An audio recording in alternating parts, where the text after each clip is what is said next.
I've always been a logical and curious kind of person. I mean, that's just my personality. I remember when I was little, my parents gave me an electric train for Christmas. And then a couple hours later, my dad finds me in the garage, and I'm throwing the locomotive against the cement floor, trying to break it open. He said, "What are you doing?" And I said, "Well, I'm just trying to figure out how it works." I mean, my parents, because of all the why questions I would ask, finally went out and said, "Here," and they bought me an encyclopedia and said, "Look, the answers are in there. Go look for them. Go find them yourself."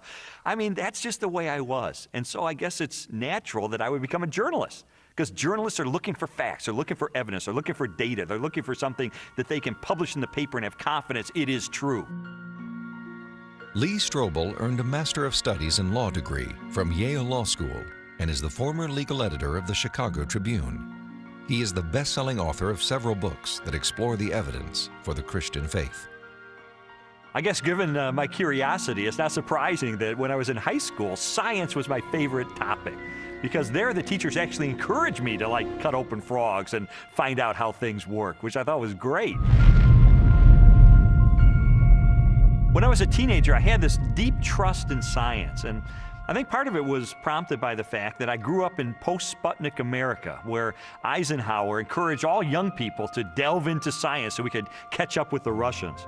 So to me, science sort of represented the empirical, the hard facts, the things that could be proven experimentally, and that was sort of the way in which I looked at life.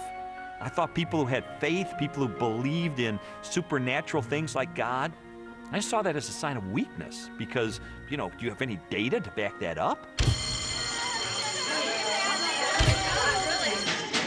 In the autumn of 1966, Strobel's interest in science led to a life-changing decision.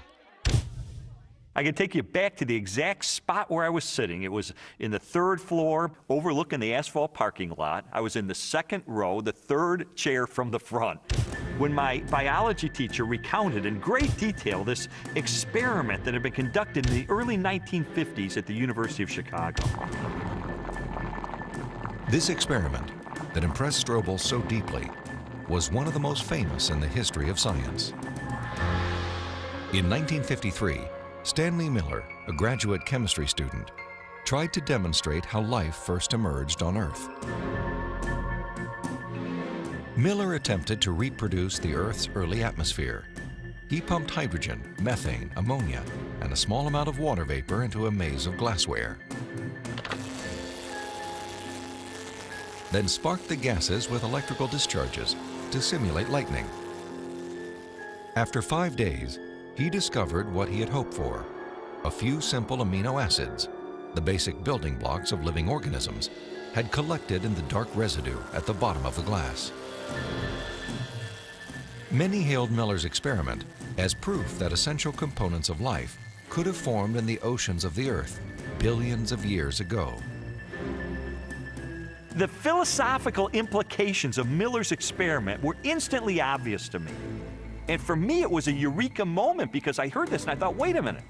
If you can show scientifically that life can emerge without any outside assistance, if life can emerge just from naturalistic circumstances, then God was out of a job.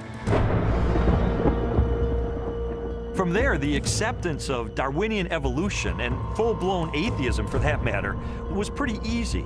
Because if living organisms could emerge by themselves out of this primordial soup without the assistance of any kind of a god or supernatural intervention, then they certainly could develop naturally over the eons into more and more complex creatures, just as Charles Darwin theorized in his book On the Origin of Species.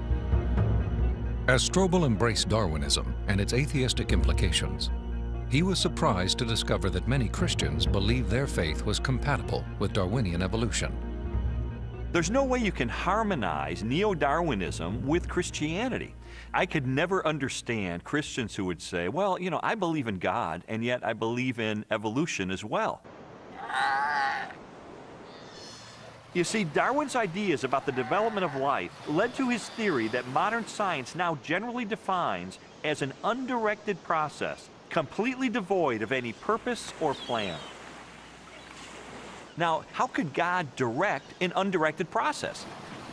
How could God have purpose and a plan behind a system that has no plan and no purpose. It just does not make sense. Didn't make sense to me in 1966, and it doesn't make sense to me now.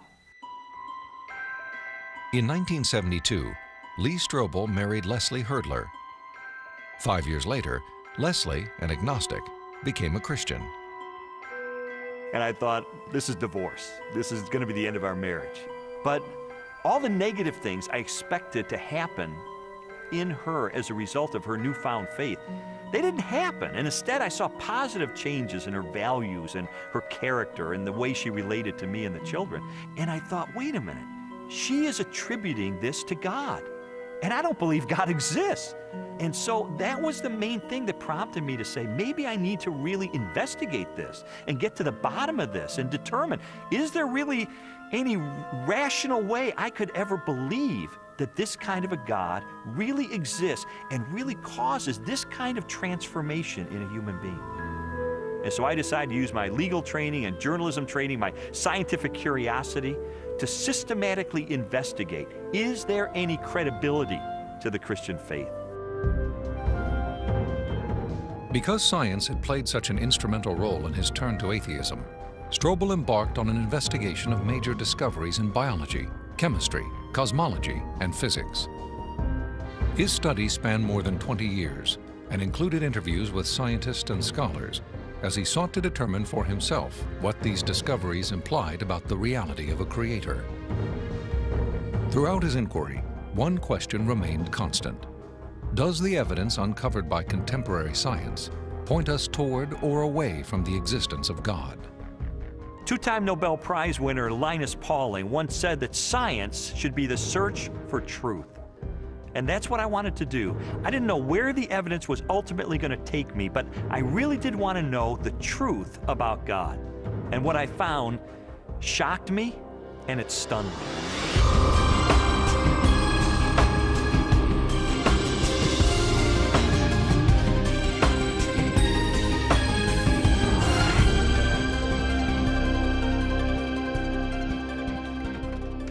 Strobel's search began with an examination of evidence that challenged materialistic theories of life's origin. He discovered that this negative evidence contradicted the textbook explanations that had once convinced him the blind forces of evolution could account for the creation and diversity of life on Earth.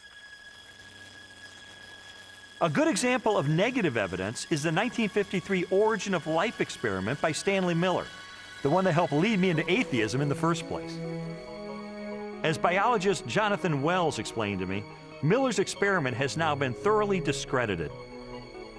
Stanley Miller put together a glass apparatus, and in that apparatus he put a mixture of gases that people at the time thought reflected the atmosphere of the early Earth. And those gases were methane, ammonia, hydrogen, and water vapor. But then the professional opinion of what was there on the early Earth changed. In the 60s, geochemists revised their hypothesis and decided that the hydrogen, being very light, would have escaped into outer space. The Earth's gravity isn't strong enough to hold it. And probably the early Earth's atmosphere then consisted of what we now see coming out of volcanoes today, namely carbon dioxide, nitrogen, and water vapor. Well, if the early Earth's atmosphere consisted of those gases, then Stanley Miller's experiment would not work. In fact, he himself tried it with those gases, and he found that he couldn't produce any amino acids at all. So the experiment falls apart once you use a more realistic mixture of gases in the apparatus. Miller's test has been repeated many times using the correct atmospheric components. The results are always the same. The amino acids that generated so much enthusiasm in 1953 do not appear. Even if Miller's experiment were valid, you're still light years away from making life. It comes down to this. No matter how many molecules you can produce with early Earth conditions, plausible conditions, you're still nowhere near producing a living cell. And here's how I know. If I take a sterile test tube and I put in it a little bit of fluid with just the right salts, just the right balance of acidity and alkalinity, just the right temperature, the perfect solution for a living cell. And I put in it one living cell. This cell is alive. It has everything it needs for life. Now I take a sterile needle and I poke that cell, and all its stuff leaks out into this test tube. You have in this nice little test tube all the molecules you need for a living cell. Not just the pieces of the molecules, but the molecules themselves. And you cannot make a living cell out of them. You can't put Humpty Dumpty back together again. So what makes you think that a few amino acids dissolved in the ocean are going to give you a living cell? It's totally unrealistic. Stanley Miller's experiment was not the only unsuccessful attempt to explain how life originated. Beginning with Russian chemist Alexander Oparin's work in the 1920s, theorists have also proposed chance, chemical attraction, and biological seeding from outer space as possible answers. Each has failed to account for how non-living chemicals could have arranged themselves into the most basic components of the first living cell. Strobel's research ultimately led him to conclude that materialistic explanations for the origin of life were deeply flawed. And his examination of negative evidence did not end with the question of first life. He also learned of weaknesses in the most celebrated icon of Darwinian evolution. In Darwin's book on the origin of species, there's only one illustration. It's called the Tree of Life. Darwin used it to explain how every species of animal and plant that ever existed on Earth had evolved from the same common ancestor through small, gradual steps over enormous periods of time. Even though Darwin's Tree of Life is included in virtually every biology textbook published over the last half-century, contrary to what we've been told, there is no conclusive evidence of the common origin of all life.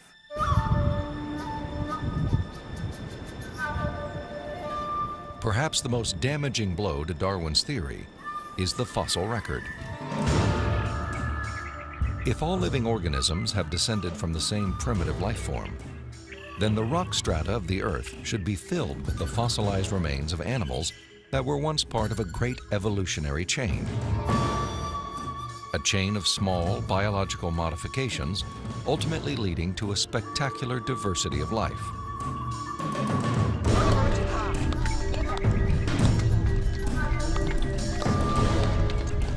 Yet, after 2 centuries of research, highlighted by excavations in southern China, the multitude of transitional experiments, or missing links, that should exist are conspicuous only by their absence. The most graphic example of this void in the fossil record is a geological era known as the Cambrian explosion. The branching tree pattern of Darwin's theory is actually not seen anywhere in the fossil record unless we impose it with our own minds. So the Cambrian explosion is the most dramatic refutation of the Tree of Life. The Cambrian explosion of life was a dramatic episode in geological history. Usually dated at about 530 million years ago, the exquisitely preserved Cambrian fossils reveal that the body plans for virtually every major animal phyla appeared, not gradually and slowly as Darwin had speculated, but instead with astonishing suddenness. If we imagine the whole history of life on Earth taking place in one 24-hour period, the current standard estimates for the origin of life put it at about 3.8 billion years ago, let's say 4 billion. So if we start the clock then, our 24-hour clock, 6 hours, nothing but these simple single-celled organisms appear, the same sort that we saw in the beginning. 12 hours, same thing. 18 hours, same thing. 3/4 of the day has passed, and all we have are these simple single-celled organisms. Then at about the 21st hour, in the space of about 2 minutes, boom, most of the major animal forms appear in the form that they currently have in the present. And many of them persist to the present, and we have them with us today. Less than 2 minutes out of a 24-hour period. That's how sudden the Cambrian explosion was. In a geological instant, the animal kingdom leaped from small, relatively simple organisms to extraordinary creatures with spinal cords, compound eyes, and articulated limbs. The record of this explosion of life looks nothing like Darwin's slowly branching tree. Darwin's theory is that there's a tree of life, where you have one organism diverging into many other organisms and big differences appearing at the top. What we really see is from here up. This does not exist in the fossil record. If I were using a botanical illustration, it would be a lawn with separate blades of grass sprouting independently of each other. And those would be the phyla. Now, within each phylum, there is subsequent diversification. But even there, I don't see the branches connecting that would make them a tree of life. As scientists, it's not our job to force the evidence into a theory that just doesn't fit it. And so I have absolutely no desire or reason to uphold Darwin's theory at this point. I think what we're seeing today is a series of scientific discoveries that are opening the eyes of more and more scientists to say, wait a minute, I can no longer believe that pure naturalistic processes can account for the origin and diversity of life. There must be something else here. The challenges to Darwinian theory have led more than 600 scientists with PhDs from major universities throughout the world to sign a document titled A Scientific Dissent from Darwinism. It reads in part, "We are skeptical of the claims for the ability of random mutation and natural selection to account for the complexity of life." These are scientists with PhDs from Stanford and Berkeley and University of Chicago and Cambridge, major universities, who've looked hard and fast at the evidence and walked away saying, I am not convinced. Maybe there's another explanation. Personally, the negative evidence forced me to conclude that Darwinism would require a blind leap of faith that I just had no good reason to make. Strobel's rejection of Darwinism and materialistic science was also based on the large body of positive evidence for intelligent design. Evidence he first confronted in the science of cosmology, which explores the origin of the universe.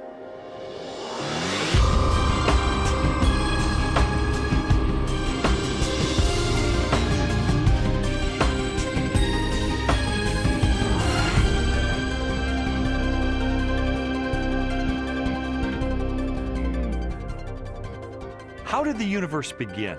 What is its source? Few questions have generated as much controversy through the centuries or inspired as many impassioned opinions. I interviewed William Lane Craig, a philosopher who has devoted much of his career to the study of cosmology and the question of origins. From ancient Greek materialism at the time of Plato and Aristotle up through 19th century idealism, the prevailing view was that the universe is eternal, that the universe never began to exist, that the universe as a whole is, as it were, a static, timeless entity. This belief in an eternal, unchanging universe, for centuries a pillar of Western cosmology, was unexpectedly challenged in 1915 by Albert Einstein's general theory of relativity. Einstein's equations implied a startling possibility. The cosmos was not static, but instead existed in a continual state of either contraction or expansion. Einstein did not like the idea that the universe was dynamic at all. In fact, like almost all scientists at the time in the early 20th century, he assumed the universe was static and eternal. What's interesting and ironic is that he thought he had made some kind of mistake in his equations for the general theory of relativity. But a few years after he developed the theory, a Belgian astronomer named Lemaitre developed a model based upon his equations, which again predicted that the universe was in a continual state of expansion. In 1929, theoretical predictions were confirmed with empirical data. At the Mount Wilson Observatory overlooking Los Angeles, astronomer Edwin Hubble studied light from distant galaxies. Hubble determined that galaxies beyond our Milky Way were moving away from us at a speed proportional to their distance from the Earth. The more distant the galaxy, the faster it is receding. Hubble's landmark discovery led most astronomers and physicists, including Albert Einstein, to a similar conclusion. If the universe is continually expanding, then at earlier points in its history, it must have been smaller and denser.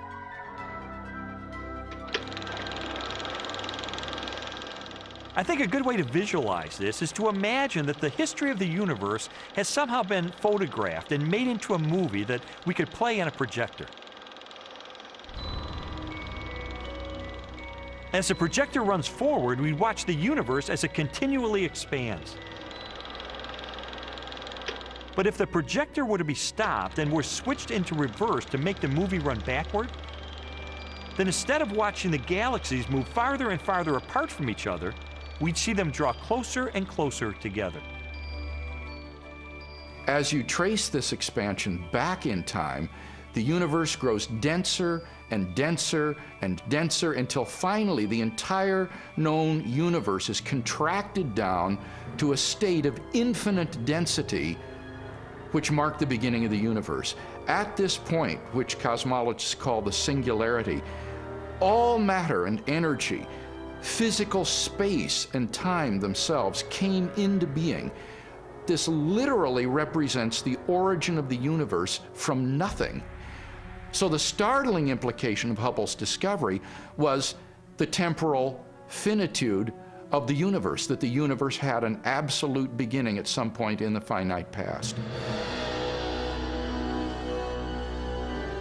During the second half of the 20th century, other discoveries also pointed to a universe with a beginning. These images of the cosmic microwave background radiation document what most scientists now believe is the remnant heat generated during the universe's early history. Background radiation is found throughout the cosmos and indicates its expansion from a sudden, perhaps violent moment in time. This evidence for a finite universe has reaffirmed the conclusion of an ancient philosophical deduction. It is called the Kalam cosmological argument. The Kalam argument is deceptively simple in its formulation. It consists of basically three steps. Premise one is that whatever begins to exist has a cause. Something cannot come into being uncaused out of absolutely nothing. Premise two is that the universe began to exist. And the remarkable development that has occurred is that for the first time, we now have solid scientific evidence for the truth of that second premise, that the universe began to exist. And from those two premises, it follows logically, therefore, the universe has a cause of its existence. Whatever begins to exist has a cause. The universe began to exist, therefore the universe has a cause of its existence. And that points to a reality beyond the universe, a transcendent reality beyond space and time, and therefore non-physical and immaterial, which created the universe out of nothing and brought it into being. The implications of a finite universe, coupled with other discoveries of modern cosmology, have led many scientists to unmistakably theological conclusions.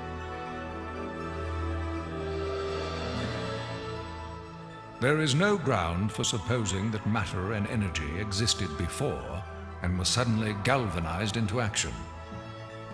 It is simpler to postulate creation ex nihilo, divine will constituting nature from nothingness.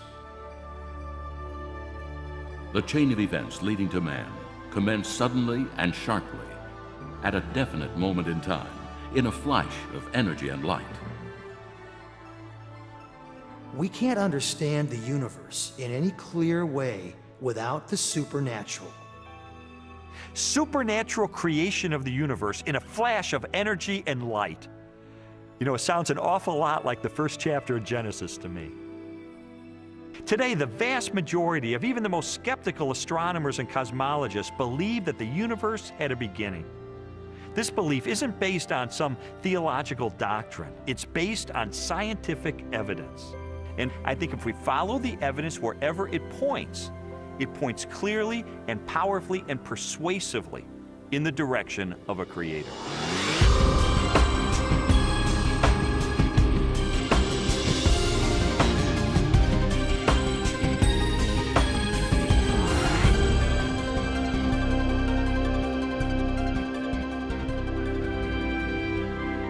Since the beginning of time, all the matter in the universe has been governed by precisely balanced laws and constants. During an interview with Robin Collins, a philosopher with degrees in mathematics and physics, Strobel learned how these laws offer compelling evidence for a creator and conspire to make the universe habitable for life. The laws of physics are balanced on a razor's edge for life to occur.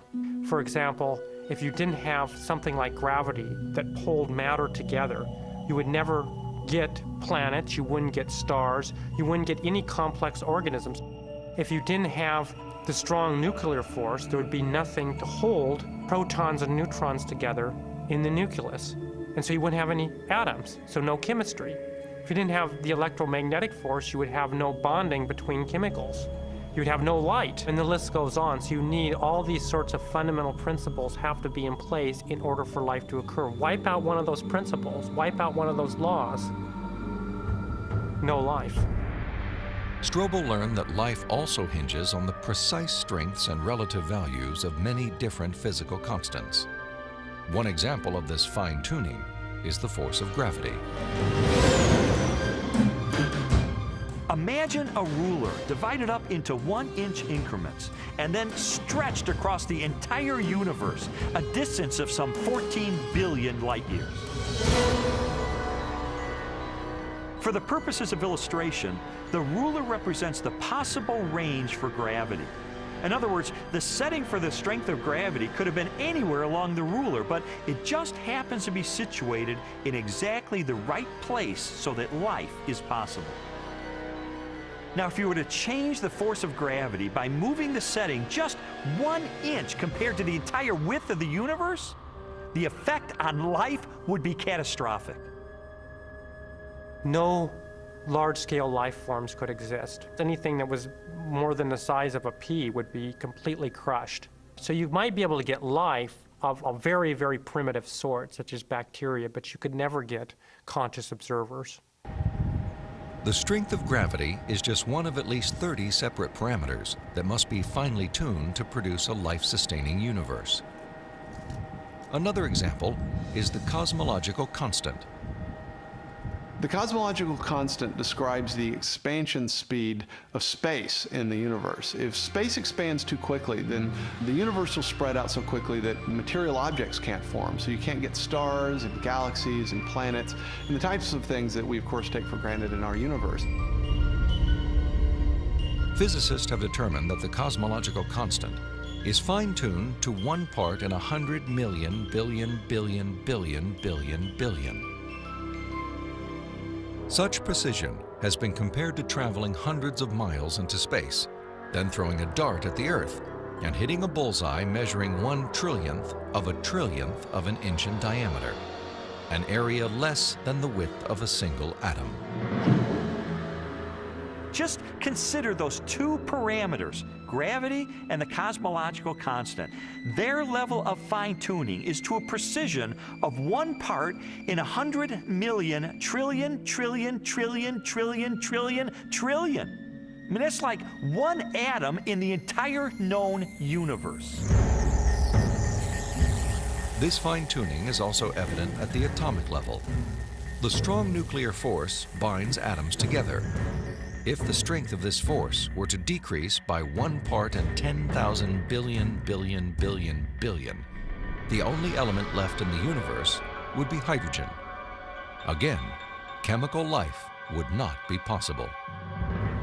The fine-tuning of the laws and forces of physics is so precise that few theorists are comfortable invoking mere chance as an explanation, unless our universe is not the only roll of the dice.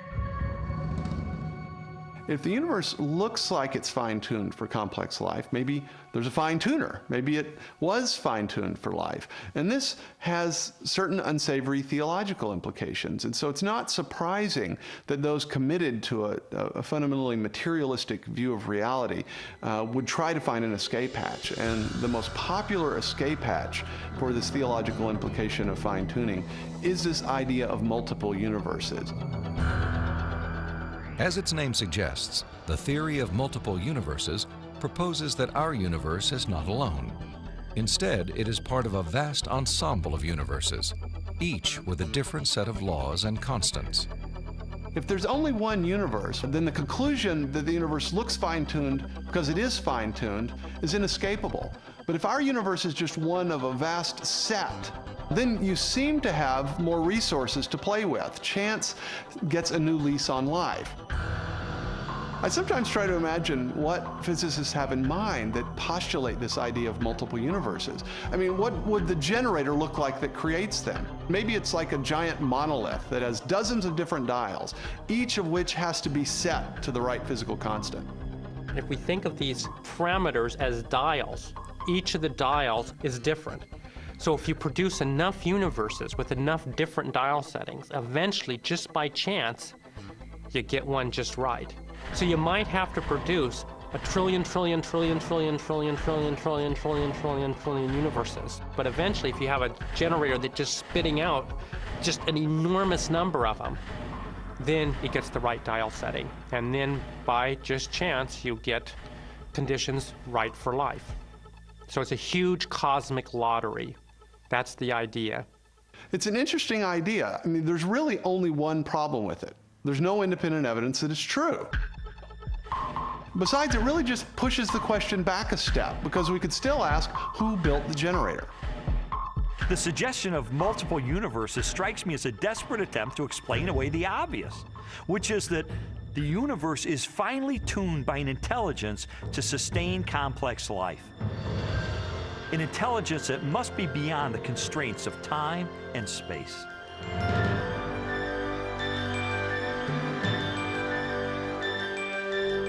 Strobel's journey through a universe finely tuned for life inevitably led him home, to the blue jewel of our solar system, the planet Earth.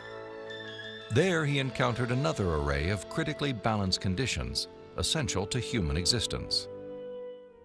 When I was an atheist, I saw planet Earth as being one of probably billions of planets just like it all over the universe. I saw our sun as being an average, undistinguished type of a sun. I figured as I looked up at the stars at night that there must be millions and millions of advanced civilizations out there. I just thought there was an ordinariness to our situation. This line of reasoning was totally consistent with my atheistic worldview. But what I learned later is that it's not consistent with what science is revealing about the Earth. Strobel's investigation caused him to consider the many conditions necessary for a life-sustaining planet. In the process, he was introduced to the science of astrobiology and astronomer Guillermo Gonzalez. I'm an astrobiologist, and what motivates me is just to examine the conditions necessary for life and look elsewhere in the universe and see if those conditions are met anywhere else. And the answer could be yes, and the answer could be no, and either answer is interesting. For more than a decade, Guillermo Gonzalez has researched the characteristics of a planet required to support complex life. Estimates vary, but a current list of these factors would number at least 20 and include an oxygen-rich atmosphere, liquid water and large continental landmasses, a home star of the right temperature and mass, an orbital path that is neither too far nor too close to the home star, a moon large enough to stabilize the tilt of the planet's axis and the movement of its tides, a magnetic field strong enough to deflect the sun's radiation, and a position in the relatively narrow habitable region of a spiral galaxy. All these factors have to be met at one place and time in the galaxy if you're going to have a planet as habitable as the Earth, which you need for complex and even technological life. Theorists have attempted to calculate the odds of all the necessary factors for life appearing at the same time on the same planet.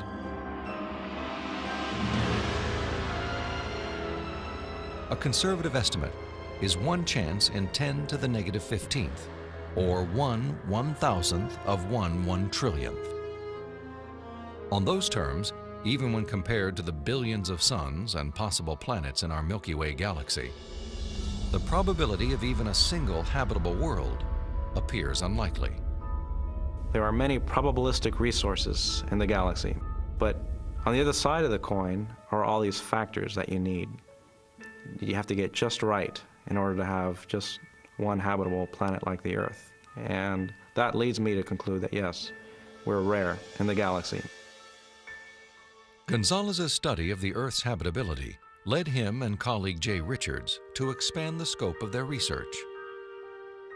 They began to examine how a life-sustaining planet like Earth may also give its human inhabitants access to the mysteries of the universe. I don't think there has ever been a time in the history of the human race in which at least some people haven't contemplated these questions. We ask, why can we see distant galaxies, millions of light years away in the universe? Why can we postulate what's going on inside atoms or inside black holes? Why are we able to discover things about the universe, to answer questions about its age? For most scientific discoveries that we're able to make, these sorts of things can't be explained in terms of the survival of the fittest of our distant ancestors. Not only our ability to do science, but the openness of the natural world to science just completely outstrips the sort of reductionist and Darwinian explanations that we're used to. In response to this evidence, Richards and Gonzalez have argued that our ability to make scientific discoveries is no fluke or accident. Instead, it points to an underlying purpose behind the universe. It is actually designed for discovery. Guillermo Gonzalez and I spent several years pursuing a hypothesis that those rare things that life needs in a planetary environment, those things that make a planet habitable, also set up the best set of conditions overall for scientific discovery. There are many examples of this correlation, including our planet's oxygen-rich atmosphere, both a critical requirement for our survival and a transparent window that allows us to explore the distant universe.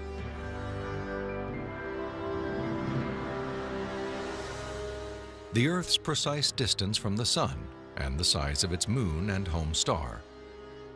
These factors not only control our planet's temperature, axial tilt, and the movement of its tides, they also ensure perfect solar eclipses, phenomena that have provided scientists with invaluable data about the composition of stars and the properties of light. And our location in the Milky Way. The Earth is positioned between two spiral arms within a relatively small region where life is possible. As a result, we enjoy an excellent platform for clear, unimpeded views of our galaxy and the rest of the cosmos. I think God intentionally created a habitat for us that allows us to see Him through the creation that He has left behind. And this habitat is conducive for us to do scientific research. It didn't have to be that way, but it is. Why? Because I believe that by doing science, we find God.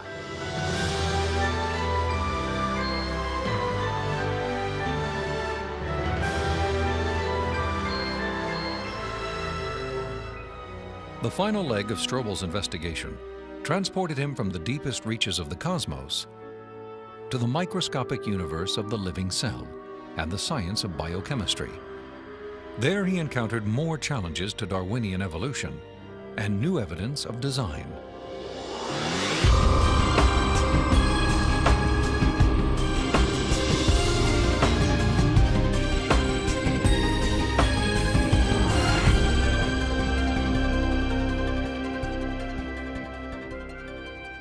Throughout the second half of the 20th century, spectacular technologies revolutionized scientific understanding of the cell, the basic unit of life. During an interview with biochemist Michael Behe, Strobel learned how this new knowledge has shaken the foundations of Darwin's theory. In the 19th century, when Darwin was alive, scientists thought that the basis of life, the cell, was some simple glob of protoplasm, like a little piece of jello or something that was not hard to explain at all. But with the hard work of science in the 20th century, we've seen that the cell is far from simple. It's got very complicated molecular machines and things that are very resistant to Darwinian explanation. Michael Behe has devoted his career to the study of the design and operation of the cell. He has also written extensively on the biochemical challenge to evolution. Most people have no idea of how small and complex cells are. A typical cell from you or me, called a eukaryotic cell, is probably 1/10 of the size of the head of a pin. And yet, in that single cell, there are about 3 billion units of DNA, making out the chromosomes. And those 3 billion units make the molecular machines of the cell, literally machines that make the cell work. With computer animation, we can enter the cell. Here, the staggering complexity of its molecular machinery is clearly seen. It's like going into an automobile factory. The factory has a large number of machines. The parts have to fit together in very specific ways to do their jobs, and if things go wrong, the cell is in big trouble. And just one cell is enormously complex, but humans, you and I, are made from trillions of cells, and those trillions of cells have to fit together in the right way and do their own job. Darwinism was a lot more plausible when we were thinking about globs of protoplasm than it is when we're thinking about molecular machines. Each of these biochemical machines is a masterpiece of engineering and nanotechnology. They are essential to functions as vital and diverse as vision, photosynthesis, and the production of energy in the cell. Michael Behe has studied several of these machines, including the flagellum, a remarkable rotary motor.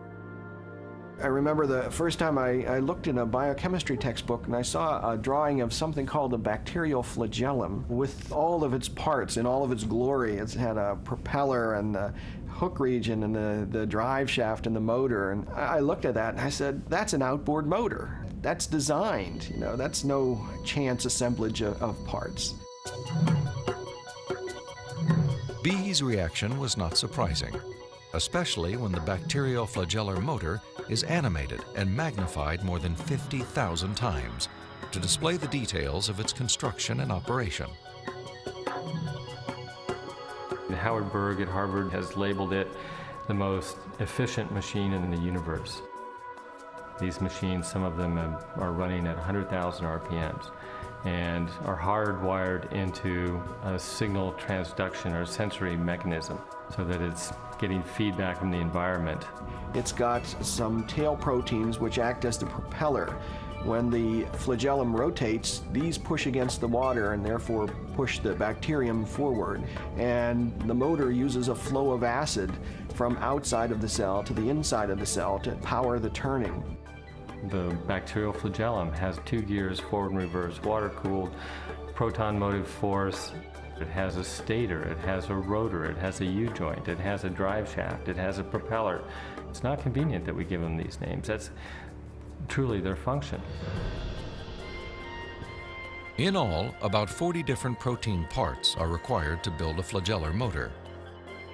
Half of them are constructor proteins, specialized mechanisms that assemble the flagellum's individual components. Since its discovery, biologists have tried to understand how a machine of such superb design could have arisen gradually, without foresight or plan, through the biological pathway Darwin envisioned. I think what Darwin was trying to show was that things that look designed aren't really designed, but that we can find naturalistic processes to account for the complexity of life. Darwin theorized that every part of every living organism evolved through natural selection, a blind process that acts upon random changes in the cell.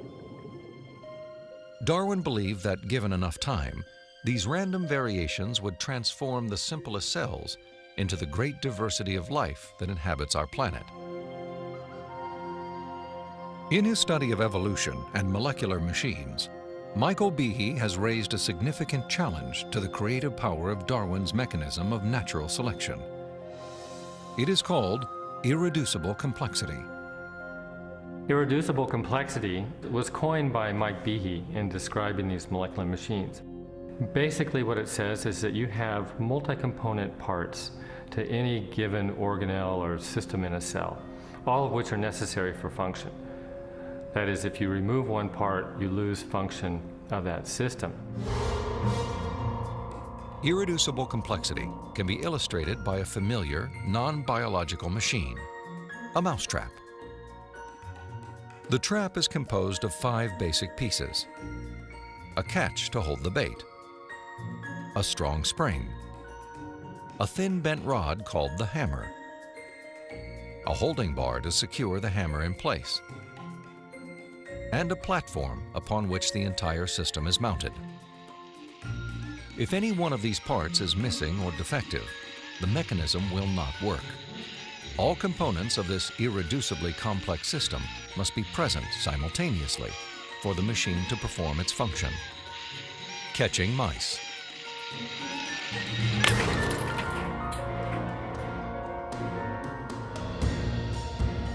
The concept of irreducible complexity also applies to biological machines, including the bacterial flagellum. All told, there are about 40 different protein parts which are necessary for this machine to work. And if any of those parts are missing, then either you get a flagellum that doesn't work because it's missing the hook or it's missing the drive shaft or whatever, or it doesn't even get built within the cell. You can't put something like that together gradually because they need a large number of parts interacting with each other at the same time before they work at all. Without the tools to observe the machinery of the cell, and long before the idea of irreducible complexity, Charles Darwin offered a way to test his own theory. In Origin of Species, he wrote, "If it could be demonstrated that any complex organ existed, which could not possibly have been formed by numerous, successive, slight modifications, my theory would absolutely break down." Darwin acknowledged that if someone identified a biological system that could not have been constructed in incremental steps over long periods of time, then his theory would be invalid. And what Michael Behe and others have discovered is the existence of biological machinery that cannot be explained away by Darwinian processes. Darwin's failed predictions have in fact falsified his own theory.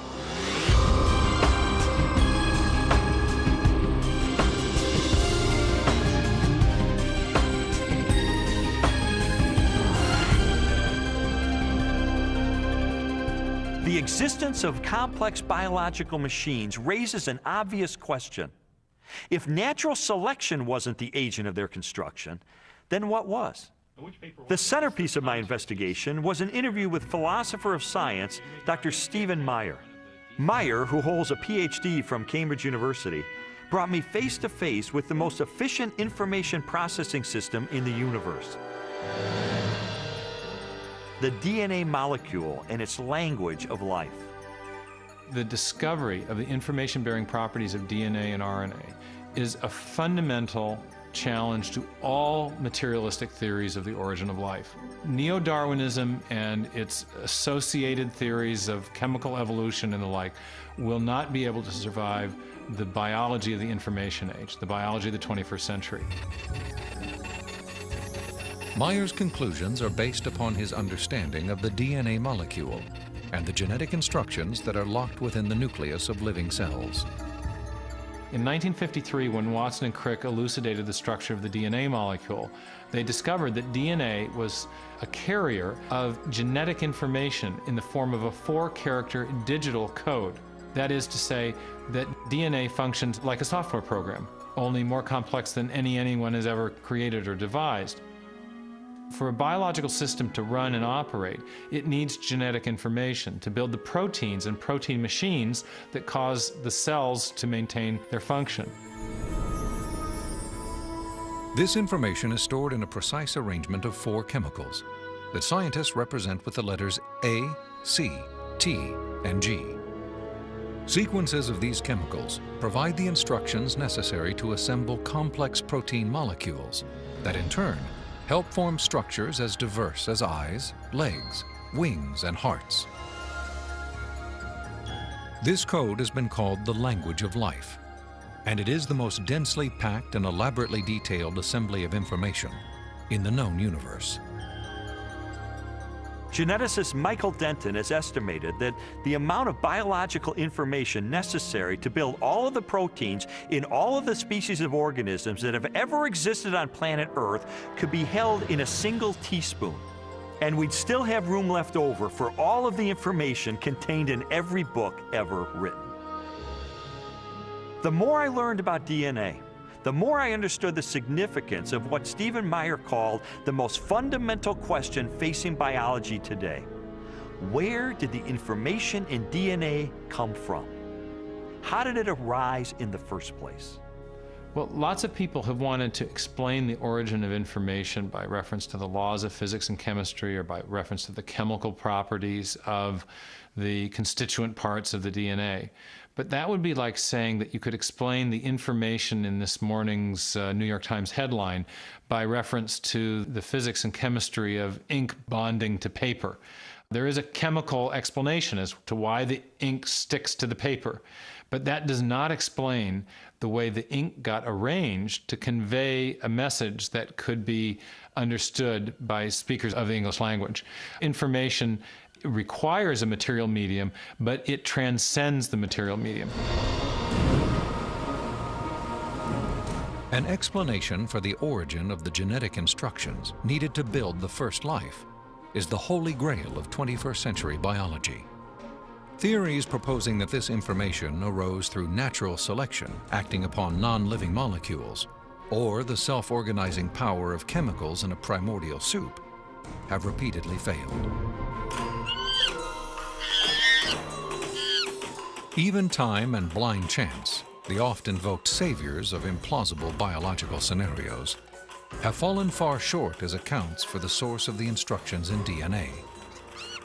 Mathematicians, for example, have calculated that a universe filled with monkeys, typing relentlessly throughout the oldest estimated age of the cosmos, would have no realistic chance of producing Shakespeare's play Hamlet, let alone a transcript of the genetic information required to build even the simplest living cell.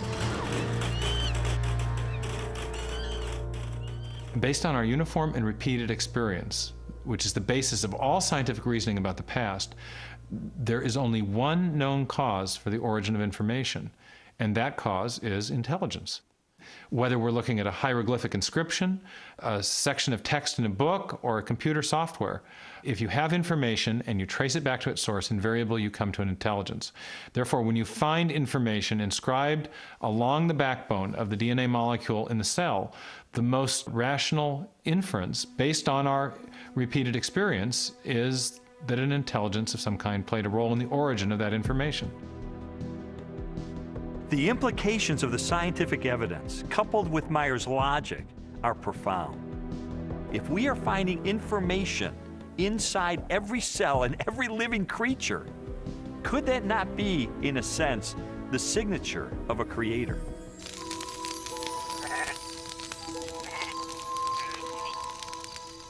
"30 centuries before science unlocked the mysteries of genetic information, or a telescope probed billions of light years into space, the Hebrew shepherd and poet David wrote eloquently of a creator who revealed his existence and power through all that he had made.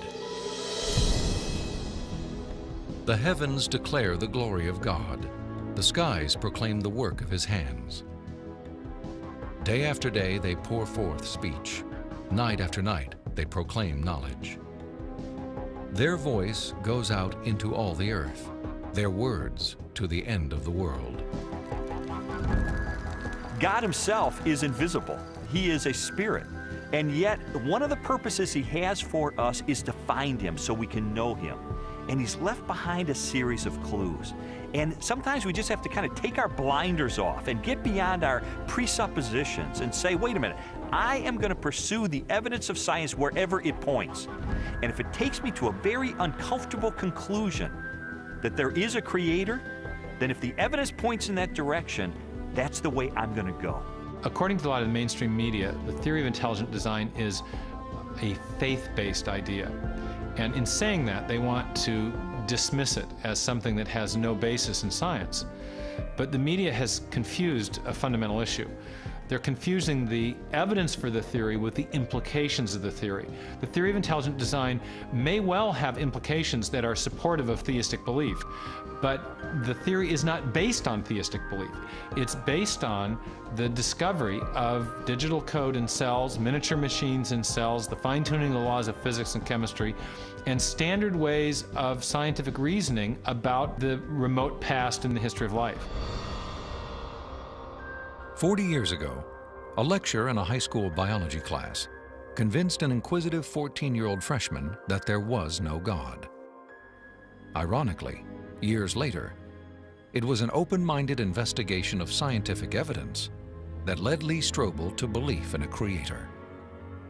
One of the most interesting things I've learned as I've gone on this journey of scientific discovery has been that you don't have to commit intellectual suicide to come to the conclusion that there is an intelligent designer.